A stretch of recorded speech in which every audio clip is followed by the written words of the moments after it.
Hey, my name is Peter. Hopefully everyone can see me okay. Just gonna fix my camera a little bit so it doesn't fall. My name is Peter Karanfilis, and some of you may know me, some of you may not. I just want to tell you a quick story to tell you a little bit where I stand on vaccinations, and I'm hoping I could just bring out some light. I know this is a controversial topic, it's a very sensitive topic, especially for myself, and I'm going to tell you why. A couple years ago, probably would have been a year and a half ago now, we had our daughter in the car with us, with our son, and we were just visiting some friends in Niagara Falls, Canada. And on the way back, our daughter was sleeping, and then she started having some weird facial gestures. Our son, I was driving and my wife was in the front seat, so we didn't really see it right away. But our son was saying, "Hannah, like, Hannah looks weird. Hannah, what are you doing, Hannah?" And my wife looked back, and this is when the scariest moment in my life happened. She said that she's not breathing, and I almost had a heart attack. She said, "Pull over," so I pulled over as quickly as I could, and we jump in the back seat of the car. This is the first time I share this publicly, so please bear with me. And so my wife went back there, and she was turning blue, and my wife brought her out of the seat, tried to get her breathing again. And my son, he was very scared. Obviously, he's only 7. Well, he was only 6 at the time. And I called 911, and she rushed Hannah to a home nearby. And we were just praying and just waiting for some help to get there. And then just before my wife went in this home, she just went into a stranger's house, just asking for help. She said she's starting to breathe. She's breathing again. And we were so confused because we thought, what on earth happened here? We had no idea. She wasn't eating anything. She was just sleeping. And so the ambulance got to the home finally. And they got there, and then they said she was fine. She was breathing normally. She seemed content. She seemed a little bit off after this episode. And we were very confused, obviously. We had no idea what happened. No idea. And then so the ambulance took her to a hospital close by. And then in the hospital, as we started to calm down, we were just giving some history to the doctors. And the doctor said, "Any history of this happening?" And we're like, "No, like, we have no idea what happened." And so they were trying to do blood work, all that stuff that you do for infants. And finally I told the doctor, I said, "You know what? It looked like she was having a seizure." Now, I've never seen a baby have a seizure before. I've seen older people, adults have one, but I've never seen a child have one, at least a child that young. And I told the doctor, I said, "Is it possible for her to have had a seizure?" And she's like, "Well, that's possible." And she asked me if there was any history of that in my family, and I said, "No, there's no history of any disease like that would cause that." And same with our wife, my wife my wife Julie. Forgot my wife's name there for a second. No history on her side as well. So we from that hospital, we went to a hospital close to our home here in St. Catharines, and again there they were doing more tests, and then what happened was she had a seizure in front of one of the doctors, and this was her second seizure, we believe. And the doctor said, "Yes, that's a seizure," and he explained what kind of seizure it was. And this is all new to me. I have no understanding of this before this all happened. I have no idea. And he gave us some suggestions of what could have happened. And then what they were trying to do was find the cause of the seizures, why they were happening. And I think she had a couple more in that hospital there. And then she was transferred to another hospital. So by this time we're very tired. So we went to a special hospital in Hamilton, where they specialize in children. And then they were doing even more tests and more tests. And all throughout the test, they couldn't really find the cause, what have caused the seizures. And for those of you who are parents, you know that's the scariest thing is the unknown. You know, it's okay when they say, oh, they got this virus, this is how we treat it. Okay, they're going to be all better. Or they have this virus, this is how we treat it. But when it's unknown, it's very scary. So they had some theories. They thought it could have been this, it could have been that, but they didn't know for sure. So after a few more days after that, we were able to bring her back home, and you know, they just said just monitor her if she has another one. And I think she had one or two at home after that, and we let the doctors know. And since then, she hasn't had a seizure. She seems healthy now. She's very happy, and we're very thankful for that. Now, the reason why I'm telling you this story is that she started having the seizures, her first seizure, shortly after, within a couple days of after having her vaccination. Now, I want to talk briefly about vaccinations. I don't want to upset anybody. I just want to state some information from my experience. And I don't want to say I'm pro-vaccination because of what happened to our daughter, but I don't want to say I'm anti-vaccination either, because they do save lives as well. But what I'm trying to think of is people seem to be very pro or very anti. There's like no in between. And my challenge for you is to possibly meet in between.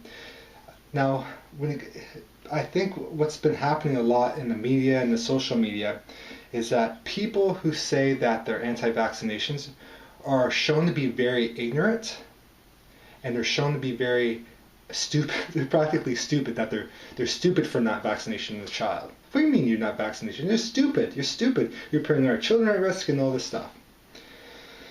But I just want to challenge you and say there's a reason for it. There's a reason that we're questioning, so to speak, science, because that's what they're saying. They're saying, you're anti-science. You're anti-science. This is scientific. This is real. But we have a question. We have the right to question science. I'm obviously not as smart as a scientist. But what I do know, that science has a proven track record of changing and evolving. We're doing things, we were doing things, let's say 100 years ago, that the scientists today are like, I can't believe we were doing that. But back then, that's what they knew to be true. Like, look at the way we were treating mental health. Not really understanding that. And they were treating it back then very differently how they're treating it now. And there's lots of examples.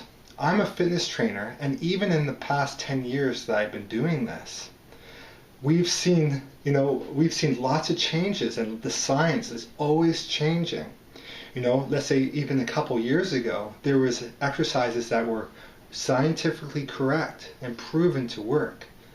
And now, over the years, even after the past couple years, they're realizing, oh wait, we were wrong. We were close, but we just have to tweak it a little bit, or we were way off. And even now, that's why it's very important in any health profession that you're constantly learning and constantly evolving yourself. Now, I'm saying all this now because I want us to stop the pretty much the fighting of it all, okay? And I want us to just take a step back and really question the scientific data that's been done. Now, as an example, back in 1983, the year that I was born, I read some research here, and it said that we are vaccinations almost 3 to 4 times more than we were when I was a baby. So that was about 30 years ago. We're vaccinating that much more. So we do not know the long-term effects. There's theory. There's all it is right theory. It's saying, well, this makes this, and so forth and this. But the body, the human body, is so much more complex than that. And that is why, with certain medications, it may work for one person, but it may not work for another. And you look at the vaccinations, a very concentrated dose.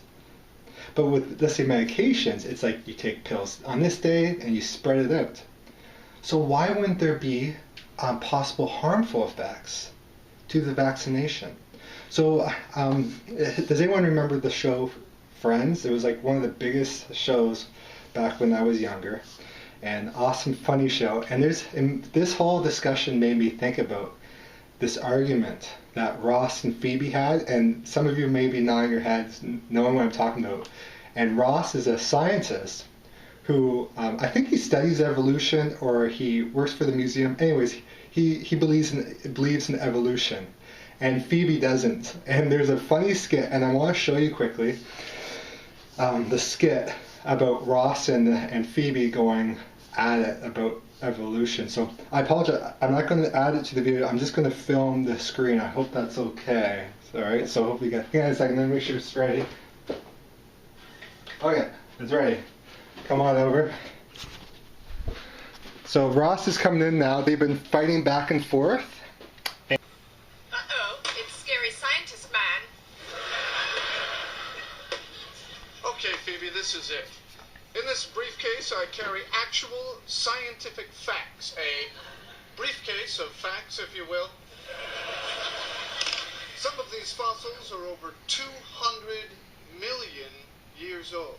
Hey, look, before you even start, I'm not denying evolution, okay? I'm just saying that it's one of the possibilities. It's the only possibility, Phoebe. Okay, Ross, could you just open your mind like this much? Okay?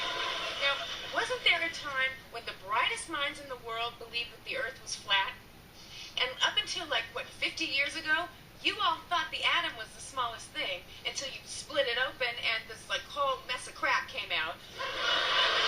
Now, are you telling me that you are so unbelievably arrogant that you can't admit that there's a teeny tiny possibility that you could be wrong about this?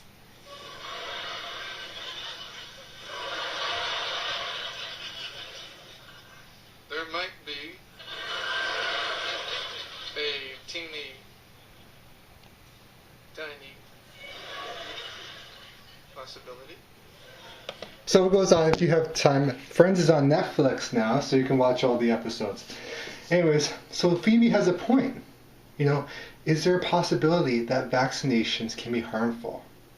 And that's my question to you. My wife is expecting again for our third baby. And we have to ask that. Is there a possibility that something may go wrong? Now there's another option for those of you who want to vaccinate their children but are still concerned about the health effects. And some of you may have heard of it, and it's I don't remember the exact name, but you can pretty much spread out the vaccinations. Okay, so you can spread them out so it's not so concentrated at once. With our daughter, we had them all at once, and I really just think it was too much for her system. It was too much at once. But then again, maybe it was a coincidence. Maybe it was totally a coincidence. But I have the right to question. And what makes me even more question is that when I told other parents about my experience, they had the same experience. Sometimes not within a day after their vaccination, sometimes within a couple of hours of their vaccination. And then, there's a lot of stories about parents who've vaccinated their child and had negative effects, and there were negative symptoms. Okay, and I'm not saying that I know for sure it was a vaccination. I don't. I can't prove it to you. But what I'm saying is that there's a possibility. There's a possibility. So my question, my challenge is there other options than just vaccinating your children? And right now, there's other people and other scientists coming up with safer and maybe even more effective vaccinations, so to speak. And then one example is spreading out the vaccination. So again, I don't really know what I think. I just know from my own experience. with our next child coming, I'm thinking that we're going to spread it out. Unless science will open up their mind and then maybe explore different options. Because remember, there's side effects to every medication. Why would vaccinations be different? You know, if they have the ultimate cure for these diseases, why can't they do the same with heart medication, diabetic medication, just a one-shot deal? You know, and I do know that if they were to do a one-shot deal, there would be extreme side effects because it'd be a more concentrated form. So that's just my opinion. You don't have to agree with me. You know, I'm not here to cause a fight. I'm just trying to speak from my heart as a parent, you know, and we don't know what the side effects happen with my vaccination, but it wasn't when I was a child, but it wasn't as strong as a dose, and I turned out okay. Some of you don't answer, you know, don't say anything, but yeah, I think I turned out okay. So I hope that helps, and post your feedback. If you had a negative experience, write your feedback. If you didn't have any bad experience, write your feedback. Okay, this is a place to learn, to explore. Don't be closed-minded in anything. Okay. That is the ultimate way to stop growing. Okay, I hope that was helpful, and yeah, bye for now.